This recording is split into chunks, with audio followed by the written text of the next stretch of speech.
and the child is also vulnerable.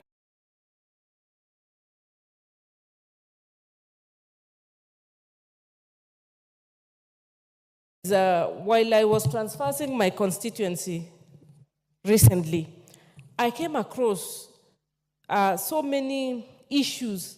I came across so many children facing serious challenges because they were given birth by their mothers out of wedlock or when they were still in school, and they are left to their grandparents, and the grandparents don't even know what to do with them because possibly the mothers who gave birth to these children have run away from home because they cannot provide for them.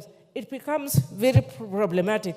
And those are the children, those are the parents, the young parents, the children who are now in the business of the illicit brews. They are the children who are in our streets because somebody somewhere or something somewhere is wrong. Madam Speaker, even the idea of going to school, we find that when we are even giving out bursaries, the bulk of the needy cases we have are those children who are abandoned by their mothers because they got pregnant when they were young, they left them, and these kids are left to their grandparents. The grandparents are aging, there is nothing, they cannot protect them. So, in as much as I support this bill, Madam Speaker, it is also important to note that we have several pieces and bits and pieces of legislations on these on issues touching children. The Children Act, Madam Speaker, I think has been progressive, and there are so many legislations which have been done on issues affecting children. Even the Children's Court, Madam Speaker, I think caters for so many of these issues.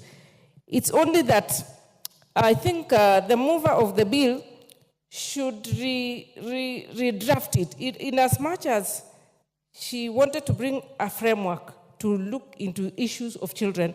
I think she needs to go back to the drawing board and redraft it and churn out real issues which are not catered for, so that we can have one very comprehensive act which caters for all issues, because we cannot legislate every piece of issue, because society is progressive and we'll be having several challenges facing children from different perspectives in different forms and so on. So we need to have one umbrella which caters for all children, and will be so that we don't have several pieces and bits here, so that even in a court of law we can have ambiguous laws which one deletes another, and I think it is important to have one comprehensive one. Madam Speaker, the issue of education, I think nobody denies anyone to go back to school after they get pregnant. I think the Basic Education Act is very clear. You are allowed to go to school. Mothers, young mothers have been given an opportunity that if you fall by the wayside, you can still pick up yourself, get up somewhere for the child to stay, and then you can go to school. So we need to comp out the issues which we can anchor them all in the education, in the Children's Act. And to an extent that even nowadays, Madam Speaker, our courts of law are going back to the alternative justice systems, because we cannot always have everything done in a court of law, but it is providing frameworks for people to sort out issues,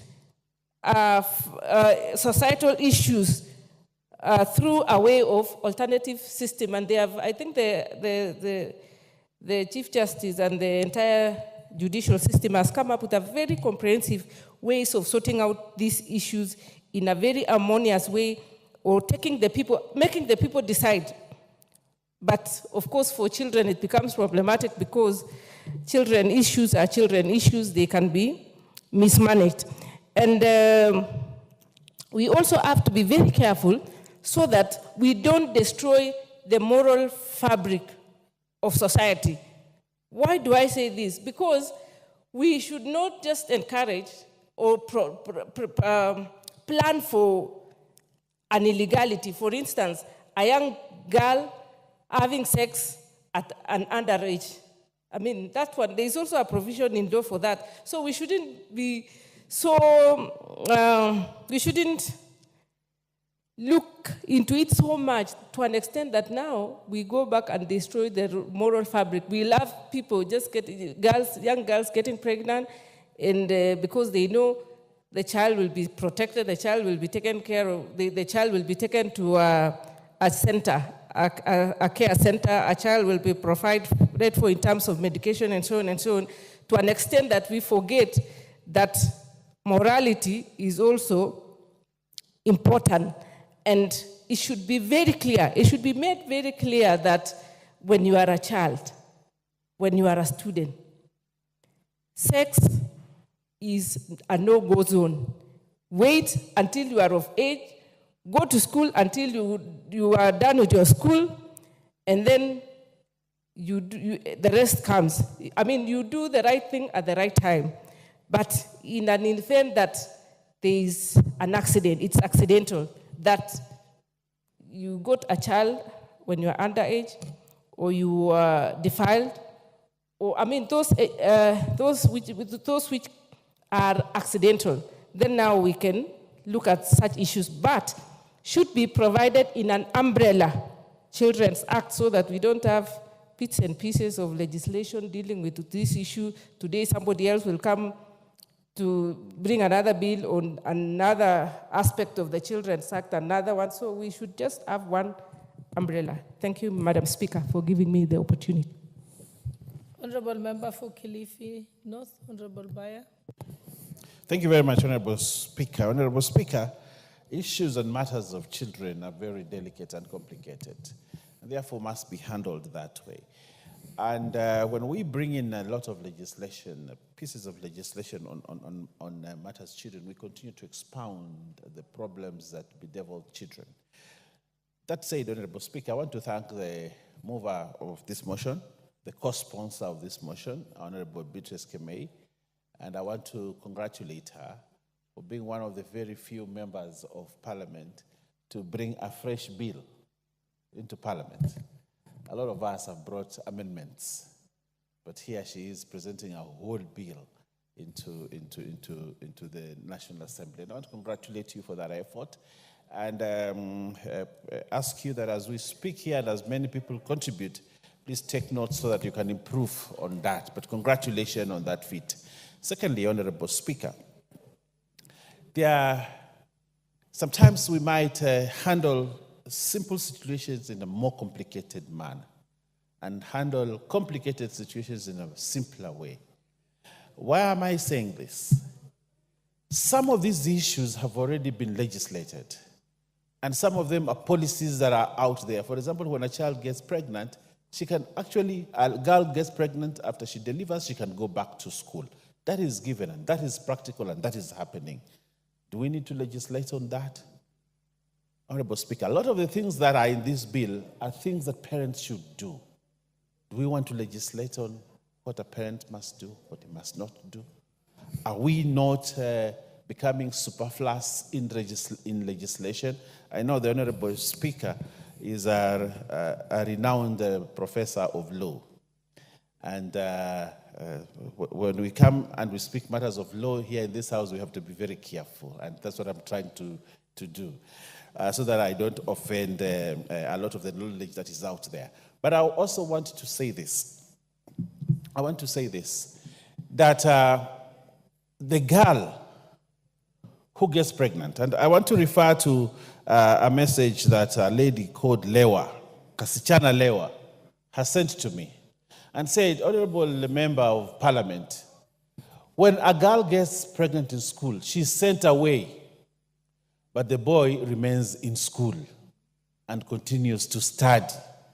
And yet it took the two to make the pregnancy. But because it is the girl that carries the pregnancy, then she's seen as the bad person, but the boy is innocent. Honorable Speaker, we say this child must go home, but the child, When this child comes back to school, she still has the burden of taking care of that child. These are contradictions. These are things that we must look at. But, Honorable Speaker, I have only one issue. When we legislate and make it law, what are we also telling the girls? It is legal to get pregnant at school. I don't know whether that is, it's okay. It's okay, because if I'm a father of daughters, proudly, I'm a father of daughters. Now, when you're a father of daughters, then daughter, if you say, hey, please take care of yourself, don't get pregnant at school.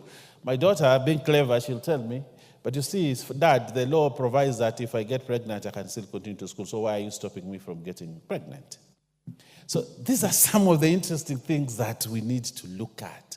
The issues of morality, the issues of legality are things that we must look at as we legislate on matters children. My caution, Honorable Speaker, and I want to associate myself with the sentiment of the Honorable Millie Odhiambo. There are many, very many confusing pieces of legislation, and we need to bring this together. I'd rather